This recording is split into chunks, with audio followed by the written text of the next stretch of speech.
본문은 사도 바울이 아들 같고 제자 같고 후임 목회자 디모데에게 두려워하지 말고 마음껏 목회해라, 그렇게 말씀하고 있습니다. 사도 바울은 그 세 가지 약점이 있었어요. 하나는 글은 잘 쓰는데 말을 못해요. 그리고 굉장히 다혈질이에요. 그래서 또 그 인간관계가 잘 안 돼요. 필요하지 않으면 막아버려버리고 그렇게 성경길에 혼자 가고 그랬습니다. 그래서 고린도 교회를 심호하다가 마게도니아로 가서 막 엄청난 편지를 써가지고 고린도 교인들을 막 책망하고 그러잖아요. 그래서 목회자가 아니고 선교사로 나서게 되잖아요. 하나님 부르심도 있고 하지만 하나님 그 기질을 사용하시니까. 그런데 오늘 본문 말씀은 이 사도 바울이 인생 말년에 감옥에 갇혀서 인생을 정리하면서 사역을 정리하면서 쓰는 편지거든요. 그런데 보니까 교회도 맡기고 성도도 맡기고 맡긴 디모데가 자꾸만 엄마 치마 속으로 들어가고 할머니 품에 안기고 질질 짜고 있어요. 울고 있단 말이죠. 사도 바울이 감옥에 갇혔는데 나는 기쁨이 충만하고 너는 밖에 있는데 왜 그렇게 울고 슬퍼하고 두려워하고 무서워하느냐. 그렇게 사도 바울이 격려하고 격려해 줍니다. 하나님이 우리에게 주신 것은 두려움이 아니다. 능력과 사랑과 절제하는 마음이다. 그렇게 너 안수할 때 내가 안수하지 않았느냐. 그럴 때 부절하는 마음으로 안수를 받았는데 근데 왜 이렇게 쪼그라져 있느냐. 왜 이렇게 쪼그라졌고 두려워하고 부끄러워하느냐. 그렇게 사도 바울이 도전을 합니다. 이유는 뭡니까? 사도 바울이 감옥에 갇혔기 때문에. 아니 나도 이렇게 목회하고 사역하다가 감옥에 갇혀서 인생을 끝낼 수 있겠다. 그러니까 두려워하고 무서워하고 자기 사역에 대한 확신도 없고 자꾸만 이렇게 쪼그라들고 있는 것입니다. 사도 바울이 이 디모데에게 두려워하지 말고 세 가지를 하라고 그랬죠. 능력을, 두려움 없이 능력을 행하라. 하나님이 내게 주신 능력이 있지 않느냐, 은사가 있지 않느냐, 두려움 없이 능력을 행하라. 근데 어떤 사람은 자기가 가진 것은 굉장히 많이 있는데 이 두려움 때문에, 부끄러움 때문에 사역의 말로가 사도 바울처럼 그렇게 될까 싶어서 진짜 두려워하고 쩔쩔매고 그렇게 이야기하는 사람 많습니다. 저도 그랬으니까요. 저도 그래요. 가만히 보니까 가진 것 없죠. 뭐 명예도 없죠. 그런데 자꾸 또 귀중한 사람을 잃었죠. 그러니까 참 자꾸만 두려워하고 자꾸만 무서워하고 이렇게 인생이 끝나겠다. 그런 생각을 많이 해봅니다. 그런 저를 위해서 많이 기도해 주셨으면 고맙겠습니다. 뭐 좋은 소식도 있겠지만 지금은 그렇습니다. 용기를 내고 제가 받은 달란트가 지나와서 보니까 참 많아요. 전에는 제가 제일 잘하는 게 운전이었습니다. 뭐 서울에서 신학교 다니다가 택시 운전도 했으니까 한 6년가량을. 근데 두 번째 잘하는 것이 노래입니다. 택시 몰고 다니면서 MBC 틀어놓고 하루 종일 그 노래 듣고 뽕짝인가 블루스나 뭐 이런 것들을 따라하니까 음치가 노래를 배워버린 거예요. 물론 교회 가서 뭐 고3 때부터 교회 다니면서 이렇게 찬양도 하고 뭐 지휘도 하고 그랬지만 그때 배웠어요. 세 번째 잘하는 것이, 제가 한 15년 정도 성경을 한 기납적 성경 연구해서 한 30권 이상을 배웠던 것 같아요. 여러분, 한 권의 책을, 성경을 배우기 위해서요, 최소한 본문을 50번, 100번 읽습니다. 진짜로. 그러니까 몇 장 몇 절에 무엇이 있다는 잘 기억을 못 하는데 전체적인 내용을 사사시 이렇게 공부하는 게 있습니다. 그런데 하나님이 사용 안 하면 다 쓰레기입니다. 다 쓰레기입니다. 누가 저하고 성경 이야기를 하면 제가 지지를 안 해요. 신학적인 소양은 좀 부족한데 뭐 기본적인 총신에서 배웠기 때문에. 그런데 성경 이야기하면 밤을 셉니다. 밤을 셀 수 있는데, 근데 중요한 게 그 능력을 행할 수 있는 바운드가 없는 거예요. 교회도 없죠. 맨날 혼자서 이렇게 이야기하는 거죠. 누가 만나면. 하나님이 사용하지 않으면 디무데처럼 쪼그라들어가지고 이 잘 마음이 어려운 거예요. 정말로 내게 있는 한 달란트지만 하나님이 사용하시도록 내어드려야 되겠습니다. 하나님이 사용해야 됩니다. 지식, 뭐 아는 거, 많은 정보들 하나님이 사용 안 하면 참 어렵죠. 진짜 어렵죠. 어렵습니다. 사람마다 은사가 다르고 능력이 다릅니다. 제가 자주 가는 강원도 정선에 집사님들은 산을 잘 타요.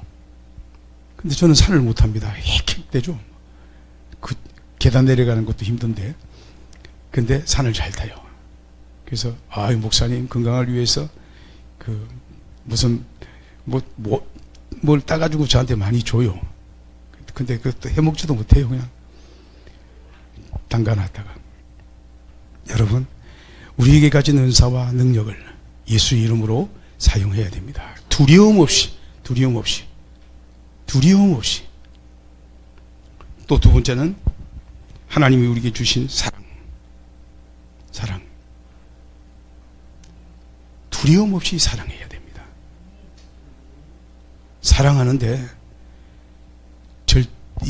주저주저하고, 사랑하는데 참 어물쩡 거리는데 우리 두려움 없이 사랑합시다. 우리 공익 광고 중에 하나가 처음은 어렵다 그래요. 그 이순재 씨도 나와가지고 처음이 다 그래요. 여러분, 어느 영화 배우가 나이 많은 선배 영화 배우에게 물어봤습니다. 언니 70이 됐는데 어때? 그러니까 얘야, 나도 70은 오늘 처음 산다. 나도 모른다. 저도 이제 63세인데 63년은 올해 처음 살죠. 그렇죠? 여러분도 처음이에요. 오늘 다 한 살이고 첫일이에요. 처음은 다 어려워요. 그러니까 사랑을 두려움 없이 사랑하시기를 간절히 바랍니다. 세 번째는 절제하는 마음. 두려움 없이 절제해라. 믿음으로 절제해라. 이 사람이 절제가 잘 안 돼요. 저는 오지랖 충만한 목사입니다. 지금은 좀 많이, 한 80% 이상이 좀, 처음에는요, 제가 제 주변에서 일어나는 일에 대해서 제가 관여하잖아요. 막 공황장애가 올 정도로 막 오지랖이 넓은 거예요. 오지랖이. 지금도 오지랖이 좀 넓죠, 그죠? 뭐 막 가져오잖아요. 필요한지. 요즘은 이제 도와달라 그러면 도와주고, 도와달라 그러면. 오지랖 넓은 사람의 하나가 뭐냐면, 도와주지 달라고 안 했는데 막 가서 그리고 누가 보면 자기 삶에 참견하고 막 그런 것처럼 보이는 거예요. 그래서 이제는 좀 많이 나아졌습니다. 어려움을 겪다 보니까 더 성숙해지고 기다릴 줄 알고 몸이 움직이지 않고, 먼저 움직이지 않고, 먼저 판단하지 않고, 두려움 없이 믿음으로 절제하는 법을 많이 배웁니다. 그 많은 장로님들이 저를 보고 그래요. 최 목사 많이 변했다고. 아니, 변할 수밖에 없는 게 총신에서 배운 대로 교회 개척하고 목회를 하는데 딱 10년 만에 딱 교회 문을 닫게 하는 거예요. 그때 막 엄청난 막 공황장애, 뭐 이렇게 불안, 우울증 와갖고 고생하는데 하나님이 딱 박스에 갇힌 나에게 바늘구멍 같은 구멍 하나를 탁 뚫어서 그걸 보게 하는 거예요. 그게 뭐냐면 신문사 들어가는 거였어요. 기자가 되는 일이었습니다. 다른 일은 아무것도 하나님이 못하게 하는 거예요. 그 긴 10년 동안에 뭐 명문교회 같은 큰 교회 가고 저 협동 목사도 좀 하십시다. 그런 말도 못해요. 제가 나무 일에는 굉장히 오지랖이 넓은데 내 일은 내가 못 챙기는 거예요. 그런 분들 많죠. 그렇죠? 안동에 오신 분도 그렇다 그럽니다. 그래서 우리 몸이 고생해요. 저를 위해서 돈도 잘 못 써요. 그래가지고 저기 이렇게 보면 저는 이제 물건 결정 장애가 있어요. 물건 결정. 그러니까 옷을 하나 사고 싶은데 못 사는 거예요. 10만 원 넘으면 못 사는 거예요.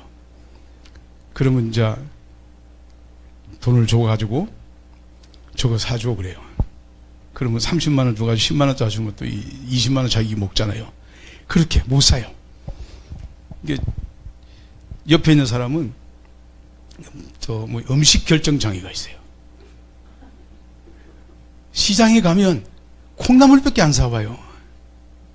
내가 제과점 가면 그렇게 내가 안 먹는 페스트리를 사가지고요. 자기는 그거 먹는데 나는 그거 안 먹잖아. 왜 그걸 사와? 그래가지고 또 한바탕 웃기도 하고 작은 갈등도 있기도 그렇습니다. 여러분, 우리가 어떤 일을 할 때 두려움 없이 절제하고 사랑하고 능력을 행해야 됩니다. 자, 근데 이 디모데가 왜 이렇게 부끄러워하고 두려워하느냐면 아까도 말씀드렸지만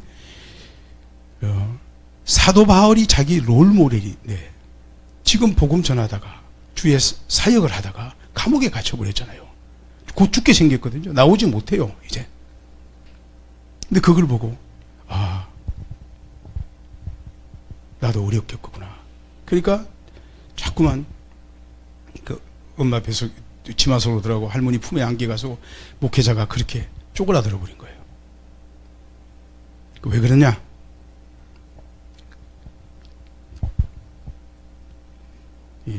결과를 미리 예단하면 세상에서 가장 두려움이 없는 사람이 잃을 게 없는 사람이랍니다. 잃을 게. 그런 사람 건들면 안 돼요. 건들면 죽자 사자 달라들거든요. 제가 한 40년은 그렇게 살아온 것 같습니다. 자, 보십시오. 10대 때 미아리 고개에서 쌀가게 했죠. 20대 때 또 음악을 했죠. 드럼을 쳤단 말이죠, 제가. 그러니까 어릴 때부터 가정을 책임져야 될 사람이니까 어른들과 늘 경쟁의식만 있는 거예요. 잃을 게 없으니까 두려울 게 없으니까 두려움이 없이 막 싸우고 그 싸움을 제가 제일 잘했습니다. 굉장히 무서운 사람이었습니다, 제가. 그런데 하나님께서 목사로 부르시고 교회를 문 닫게 하니까 아무것도 아닌 사람이 되는 거예요. 그런데 오늘 말씀을 보니까 사도 바울 디모데후서 4장 17절에 보니까 사도 바울도 많이 변했어요. 버린 마가도 데려오라 그러고 뭐도 필요하다, 뭐 필요한데 우리에게 정말 복음이 되는 말씀이 뭐냐면 디모데후서 4장 17절에 보면 주께서 내 곁에 서서 그랬습니다. 할렐루야. 사도 바울이 감옥에 있는데 주님께서 내 곁에 서 있다고 고백합니다.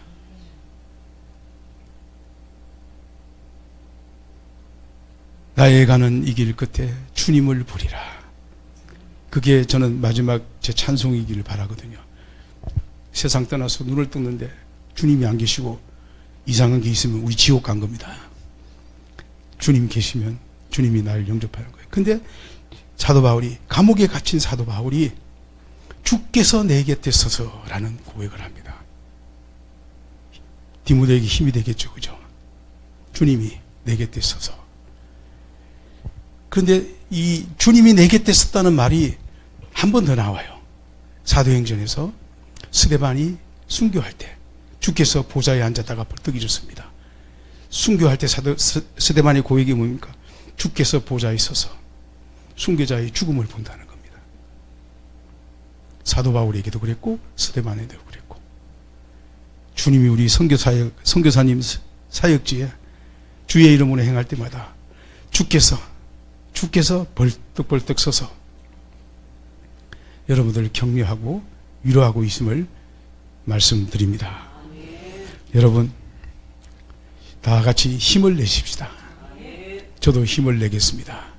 힘을 내고 정말로 우리의 이 복음과 함께 고난을 받는다는 것이 망하는 것이 아니고 완전히 파산하는 것이 아니라 주께서 내 곁에 서서 나를 지켜보고 나의 힘과 격려를 준다는 사실을 믿으시기 바랍니다. 제가 어느 한 교회에 가서 설교를 했는데 주님께서 나를 망하게 하셨다. 그러니까 그 교회에서 다시는 나를 안 불러요. 왜 그러냐니까, 그렇게 설교하면 어떻게 하냐 성도들이. 아니, 하나님께서 나를 망하게 하셨는데 하나님이 어떤 계획이 있을 것이 아니냐. 그래서 나는 기쁘다. 진짜 그랬어요. 13년 전에. 진짜 14년 전에 그랬습니다. 그리고 하나님께서 일을 하시도록 나에게 어떤 일을 하시도록 다 기다렸습니다. 그 교회 문을 닫고 옛날에 하던 택시 운전하려고 딱 나가려고 하는데 뒤에서 뭐가 땡기더라고요. 진짜 땡기냐 그래서, 아니 뒤에서 내 마음속에 음성이 들려오기를, 너 지금 나가면 택시 운전사라고 인생 끝난다. 가지 마라. 그래서 다시 백기아를 넣고 집에 앉아서 기다렸습니다. 한 6개월 이상을 기다린 것 같아요. 하나님이 움직이시도록, 일하시도록. 그래서 들어간 것이 아까 말씀드렸지, 신문사 들어갔습니다. 처음 들어가는 것이 이제 경찰 기독신문인가 뭐 그랬습니다. 한 1년 일하다가 또 다른 곳에 옮겨서 한 10년 일하다가 그렇게 일한 적이 있습니다. 하나님이 일하실 동안 기다리는 것은요, 절제하고 믿음으로 기다리는 것은 굉장히 중요한 일입니다. 막 내가 뛰어다니고 막 깃발 들고 흔들고 다니는 거 필요할 때도 있지만 우리 같은 사람은 그렇게 잘 못하겠더라고요. 사랑하는 여러분, 설교를 잘 하지 못하는, 자주 못하는 목사는 설교가 굉장히 짧습니다. 예. 제 설교의 단점은 너무 설교가 짧다는 겁니다. 여러분, 하나님께서 일하시도록 나를 내어드리고 주께서 언제나 내 곁에 서서 나를 지켜본다는 것, 감옥에 있든지 어디에 있든지 주님께서 내 곁에 서서 계신다는 것, 그 누구보다도, 이 땅에 있는 목회자보다도 선교사님들에게 더 필요한 확신과 믿음 같습니다. 할렐루야. 기도하겠습니다.